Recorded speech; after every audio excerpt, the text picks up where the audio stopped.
Најавата на владата дека со поврат од 15% од ДДВ во нивните потрошувачки фискални сметки практично ќе ги враќа парите кај граѓаните и ќе им го подобри животот. Оваа мерка на владата треба да заживее во неколку општини во државата, а подоцна да ги опфати сите.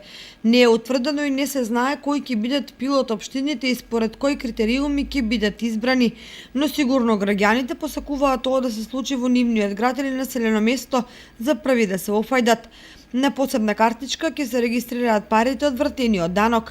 Таква картичка ќе има секој граѓанин за секој купен производ или искористена услуга за кој што државата наплаќала ДДВ преку фискалните сметки. 15% од вкупниот платен износ за ДДВ ќе се враќаат на сметка на граѓаните.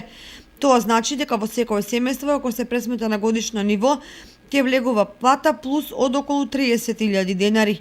Со овие екстра пари во домашниот буџет луѓето ќе може да си платат годишен одмор или да опремат детска соба за своето дете, или ќе покријат некоја кредитна картичка или дел од заостанат долг.